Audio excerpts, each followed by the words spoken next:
What's going on, guys? Welcome back to We Want Picks. My name is Jacob, aka the Freckled Salamander here.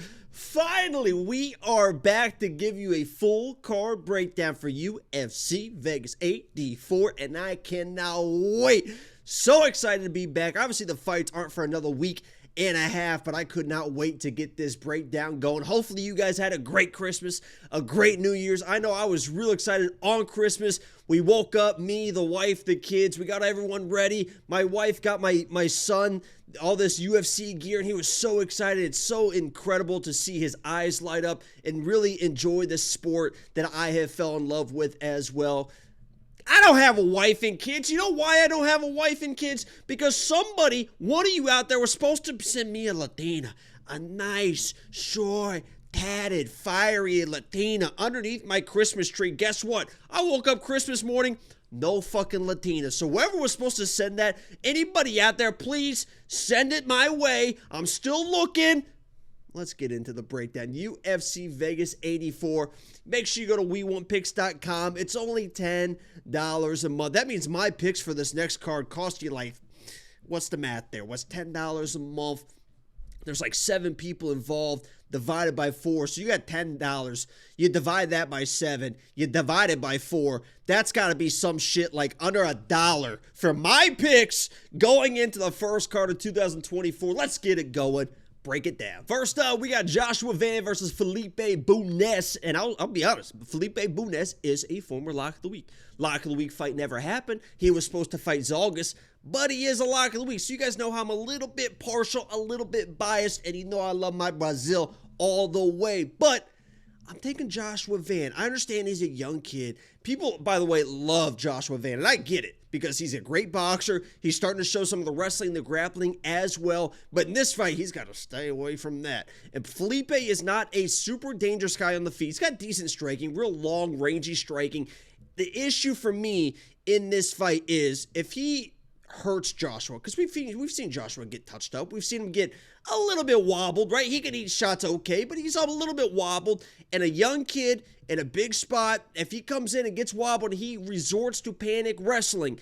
That is going to be bad news because Felipe, what he does is really, really good in the scrambles, the transitions. Even if you get in a clinch position, he's one of those guys that will do the flying triangles, the flying arm bars. He will jump into guard to initiate scrambles to try to find something. So if you're Joshua Van, keep that pressure, get him against that fence, work that body, and break this dude down. I think Joshua Van can finish this fight in the second round once he starts working in the boxing, but he's got to stay away from all clinch positions. And I don't know, minus 195, minus 200, that's probably a good spot for Joshua Van, but he is a young kid, 22 years old, just turned 22 years old. This is a decent test for him. I'm going Joshua Van in this matchup.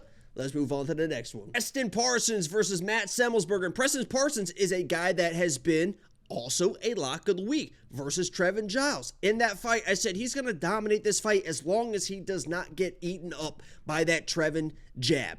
Guess what happened? He gets eaten up by that Trevin jab, still almost pushed through and won that fight, chased an armbar at the end, lost position, lost that fight, broke all of our hearts. And in this fight, honestly, I kind of like Preston in this spot as the underdog against a shorter notice semi the Jedi. Obviously, it's not like too short notice. It's been a few weeks. He's going to have plenty of time. But Preston Parsons, his nickname is Pressure.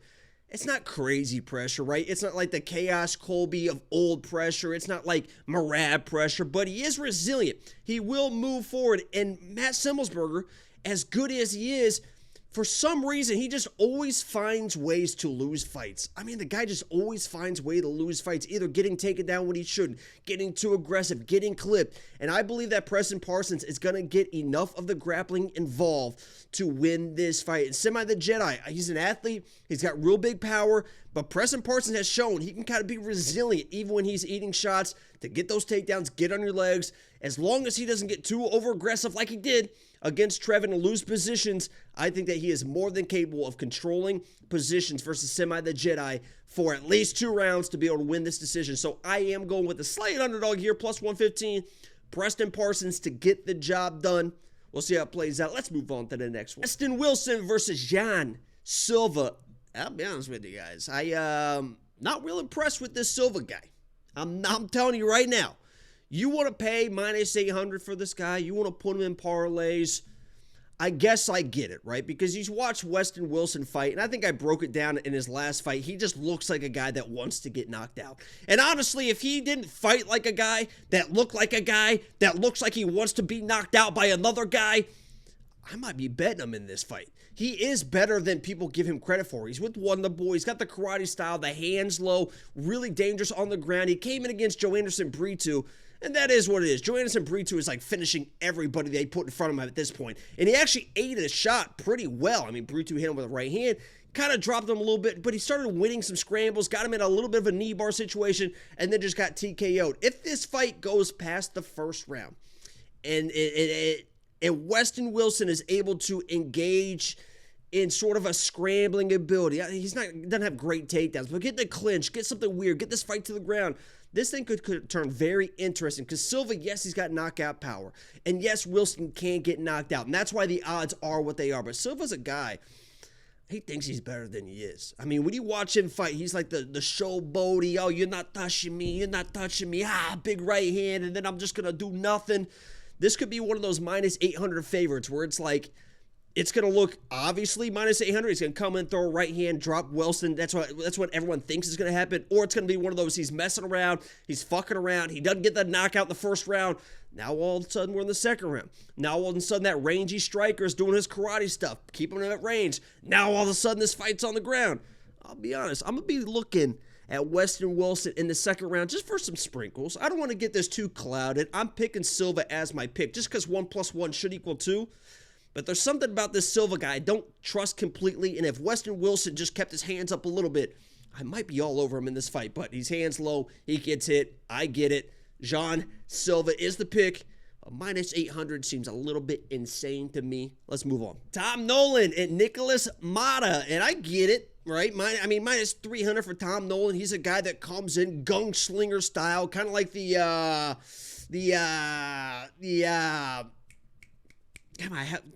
me up. He kind of fights like we just saw. Damn it, there's two guys, and I can't think of their names, but I'm picturing them right now. He is a get-in-your-face, brawling type of style. I almost just thought of it again. I literally just almost thought of it again. I can see his face, his little, with his goatee, and I can't fucking think of his name because I'm trying to just keep talking instead of thinking anyway. What is going to happen in this fight? I believe there's going to be fireworks early because Tom Nolan is a guy that gets in your fucking face and he is going to see what happens. And Nikolas Motta has shown that he can get knocked out. But honestly, I think Motta is going to be a lot more live in this matchup than people give him credit for. I understand that he can get knocked out. He has been getting knocked out. And Tom Nolan is a guy that can knock out people. He gets in your face. But I think that Motta is going to be a little bit more live than people give him credit for in the first round. I don't think this is getting out of the first round. I think Tom Nolan is going to push that pace, and Motta is either going to land that left hand, that left hook that he tries to set up on the counter, or he is going to get hit and put out, and Nolan is going to be all over him. So I'm still trying to think of that fucking name. I mean, it's a Trevor Peek. I knew it if I just stopped for a second. Trevor Peek, and then Steve Garcia. 2024 is off their great start. He fights like Steve Garcia, Trevor Peek. He's a little bit of a wild guy. I am going Tom Nolan because I can't trust the chin of Nikolas Motta. But I'm going to keep my eye on Nikolas Motta first round KO and just kind of see what those odds be in. If they're, plus 1,200, plus 1,300, maybe a little bit of a sprinkle. But Tom should be able to get it done. He's a tough dude. Let's move on to the next one. Farid Basharat versus Taylor the Frenchman. And these odds are interesting to me. They're getting a little bit more wide now. Minus 240. I'm looking at it right now on a Wednesday. They dropped all the way down. I think the minus 200. I think they went up to minus 250. I think that minus 250, minus 275, even minus 300 is a good number for Farid. Listen, Taylor is a good fighter. You're going to see if he's in the stand-up, he's got really clean striking. He's supposed to have pretty good takedown defense, and he's a good fighter. I got nothing against Taylor except for the fact that he is French and he fights like a French dude. This guy, in front of his home fans, with the entire crowd singing the national anthem, chanting his name, the French crowd is unbelievable, is just laying on his back versus an Irish troll hobbit. And what do you think Farid's going to do him to? Farid's got better takedowns and control. than the last guy he fought. I understand Taylor's probably got a little bit of a striking advantage, but Farid can do enough in the striking, go tit for tat to get to those takedowns. And the best part about Farid is he doesn't really force the takedowns. He just lets them come naturally. If he was a guy that forced takedowns and just kept going, it was chain wrestling, I would be a little bit higher on Taylor here because he does have decent takedown defense, but it only takes one. And Farid's got better control. We saw Taylor in his last fight get controlled for almost 7 minutes in front of his home fans, chanting his name. He's just getting controlled against an Irish boxing hobbit. Farid, I think, can come in, do enough in the striking, get a takedown to end rounds to win a decision, maybe find a submission. Farid's had a tough go. Started his UFC career, Damon Blackshear, Clayton Rodriguez, is it Rodriguez? I almost want to say Rodriguezson, but I think Clayton Rodriguez. I mean, he has shown that he can do what he's supposed to do. I like the Basharat brothers. They're not like first round or bust type of guys. They kind of stay in the zone, high IQ people.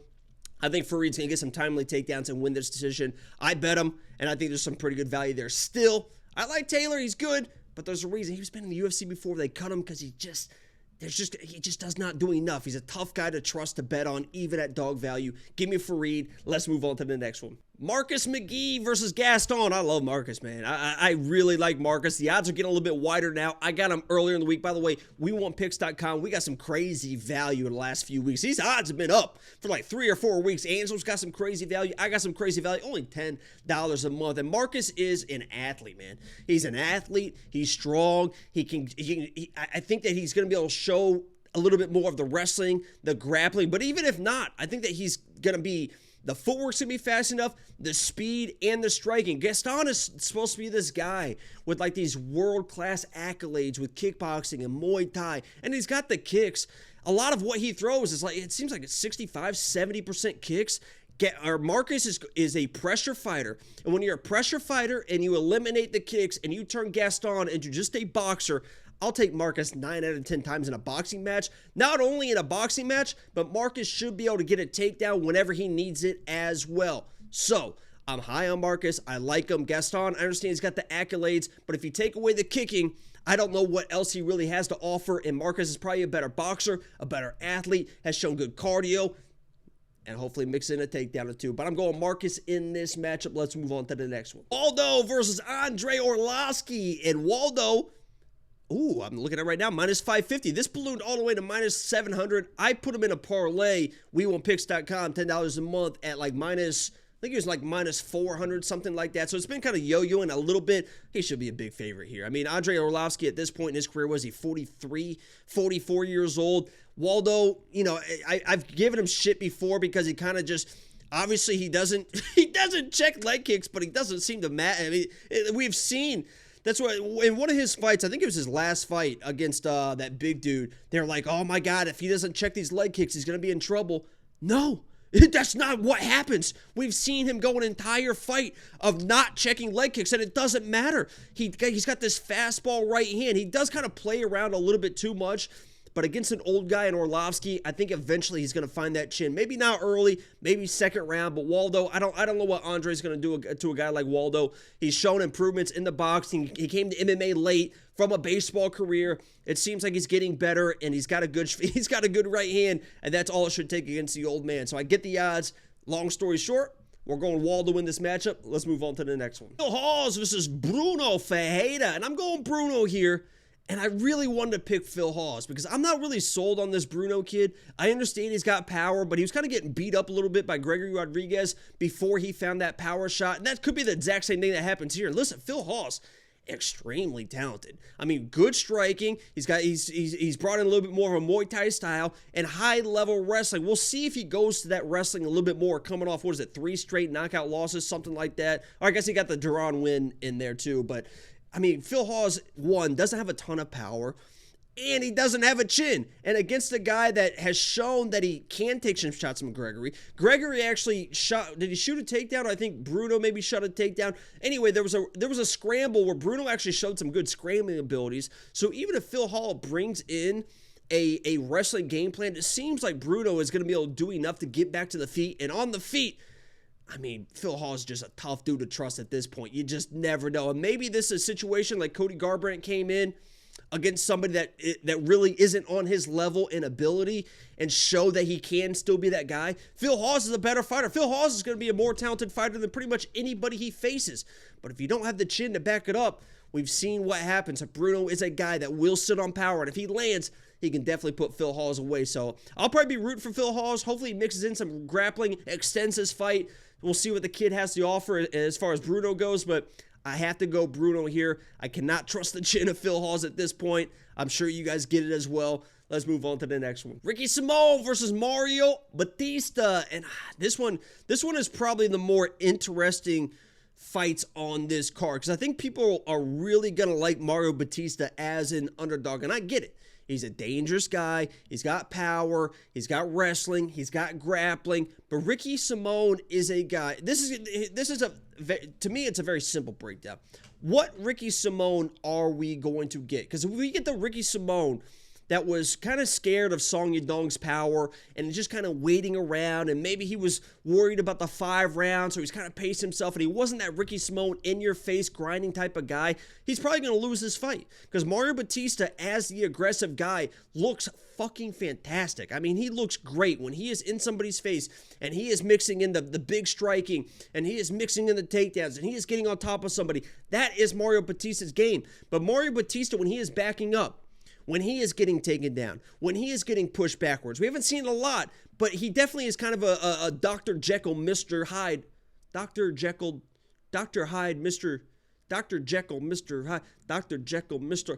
He kind of is two different people. I know a lot of fighters are two different people, but that's what I'm saying here. It's going to come down to Ricky Simón. If he comes in with that 3-round game plan that we've seen, where it's just crazy pressure, mixing takedowns, throwing some boxing, some decent power as well, I believe Ricky Simón's the better striker of the two. As far as just a clean, in-the-pocket striker, I think Ricky Simón's the better striker. Mario tends to overextend, throw a little bit too much power, which should lead very well into the game plan and the takedowns of Ricky Simón. I'm a big Ricky Simón guy. I like Mario Bautista as well. But if Ricky comes in with the pressure, with this old school kind of relentless wrestling, box you against the fence, boom, on your hips, take you down, boom, boom, boom. Oh, you're getting back up? Okay, here's another right hand into a takedown. I believe that Ricky Simón can outwork Mario Bautista. Mario Bautista also kind of fades a little bit as the fight goes on. So I'm going Ricky Simón here. You know, minus 160. This feels like maybe a minus 125 for Ricky. I mean, almost a 2-1 favorite against a guy as high level as Mario Bautista is a little bit wide. I am going Ricky here, but it's going to come down to if he's moving forward. If he's moving forward, he wins. If he's moving backwards, he probably loses. I'm going Ricky, and I hope he brings back the old Ricky style. Let's move on to the next one. Gabriel Benítez versus Jim Miller. We got Mowgli versus the old man, Jim Miller. And I guess I get all the love for Jim Miller. Actually, he's been an underdog until like today. He is now, I'm looking at right now, minus 115 favorite. So he is the favorite, but he was the underdog at one point. And I watched some Mowgli fights. And I'm thinking, because I've heard it all week, Jim Miller, oh my God, he's a lock, he's easy, I can't believe he's the underdog. And now obviously somebody agrees, right? Because he's the favorite now. But Mowgli is better than people give him credit for. I know he can get chin, but he is a really good striker with really heavy kicks and has shown that he can do some stuff in the grappling department. The thing I was interested in the most when I was breaking down this fight is, are the kicks going to give issues to Jim Miller? Because Jim Miller is probably the better boxer. He's obviously got the power advantage. If he wants to mix in grappling, he's probably the overall better grappler of the two. So the only thing that I would worry about is, can Mowgli stay at distance, blast those kicks? I think somebody at one point said that he was one of the hardest kickers at AKA, who has Luke Rockhold. We've seen Luke Rockhold throw kicks. They said that Mowgli throws heavier kicks. So I went back and watched the Donald Cerrone Jim Miller fight. And I understand that was old Donald Cerrone, but he throws kicks, some heavy kicks. How was Jim Miller dealing with those kicks? And he dealt with them pretty well. Obviously, the last situation where he jumped in that guillotine, he did kind of get hit with that head kick, which is a little bit of a red flag there. But overall, he's able to work through the kicks and actually pressures through the kicks. When Donald was throwing kicks, that's when he's using a blitz in, get the pressure, get those pockets. And in the pocket, I do love Jim Miller in this fight. So I think Jim Miller's the better boxer, the better grappler, has the better power, and it's really going to come down to Mowgli keeping that range. But Mowgli's a tough dude as well. Although he's keeping range, he will get in a brawl. And if you get in a brawl with Jim Miller, that dude will probably put your lights out. So I am going Jim Miller. I did bet him as a dog. If you were a premium, WeWantPicks.com, $10 a month, you would have seen that bet as well. I got him like last week, still dog money. So, long story short, give me Jim Miller, hopefully with the knockout. Let's move on to the next one. Manel Kape versus Matheus Nicolau. And this is a weird fight for me because I hate Manel Kape, and I don't know why. I have no idea why. I have always hated Manel Kape, and I don't know if I've ever picked a Manel Kape fight right. I've picked him before. I haven't always picked against him. I've picked him before. I think when I pick him, he loses. When I pick against him, he wins. He's a good fighter. I have nothing against his ability. He's got crazy power. I think the reason why I hate him is because he's got so much bravado, and then he goes into a lot of these fights and does nothing. You're talking all this shit, and I'm the dude, and then you're in the fight, and you're just da-da. He's a counter striker, and I get it. And we saw in the first fight, he lost that fight versus Matheus Nicolau. People are going to say he got robbed. I've watched that fight a few times. I think Matheus Nicolau won that fight. Won it with the takedowns in the first round, lost the second round, but was outboxing Manel Kape in the third round, which was very weird because Manel Kape had so much success in the second round. You could see the power starting to affect Nicolau. Nicolau was trying these desperate takedowns that Kape was shedding off very easily. And then the third round started, and it was like a completely new Manel Kape. It was like, it's like he didn't even have success. It's like he was just again. So Manel Kape is a guy that both these guys are very hard to trust. But Manel Kape at minus 240, fighting a guy that he lost to already is crazy to me to put in parlays into straight money line bet. I would get a little bit more specific with this because we've seen Matheus Nicolau get chin. Not only his last fight, which nobody's going to eat that knee that Brandon Royval threw, but he has been chin before in previous fights as well. And Manel Kape in their first fight was definitely landing some power. And you could see the power was affecting the way that Matheus Nicolau was fighting. The first round, the takedowns were easy. The second round, it was, he got hit with a shot. Let me kind of reach down. The takedowns weren't quite there. If he cannot get the takedowns in this fight, he's probably going to get knocked out. And I think that's what's going to happen. Manel Kape has shown improvements, not only in the striking, but in the wrestling, the grappling. He kind of got touched up in his last fight as well. But Matheus Nicolau, although he is a pretty good counter striker, doesn't have a ton of power. It's going to be up to Matheus Nicolau to get the wrestling going, to get the grappling going, and control Manel Kape for at least 2 rounds to win this fight. I don't think he's going to be able to do that. He was only able to do it for the first round of the last fight. I think Manel is going to stuff the takedowns, find the power, walk this guy down. He was walking through all Matheus' shots in the first fight. Long story short, I don't think I've ever picked the Manel Kape fight right. But I am going Manel Kape in this matchup. I love Matheus. I love his girlfriend. I said that they were the power couple. Matheus was going to be the future champ of the world. Luana got knocked out by Amanda Hebos. This could be another one coming from Matheus Nicolau. I'm going Manel Kape. Let's move on to the next one. Main event time. We got Johnny Walker versus Magomed Ankalaev. We've already seen the first, 2 minutes? 2.5 minutes before shit hit the fucking fan. Where are you at? I'm in the desert. That's wrong. It was right. This is interesting because if you watch the first minute of that fight, listen, I get the odds, right? Ankalaev is a guy that can kind of do everything, right? He's probably the better overall fighter. There's no doubt about that. But he is kind of a decision guy. He's a guy that will just kind of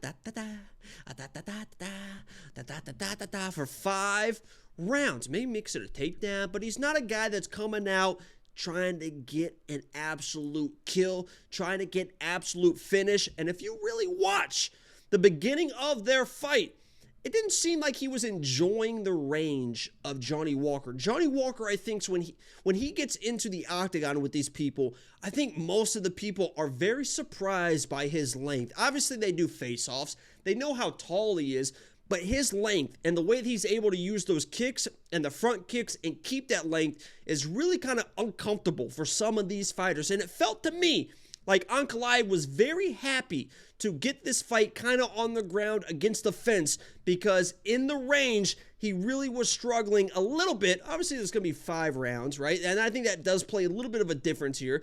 But in that fight, I think that it was going to take him a little bit longer to find the range than he was probably comfortable with.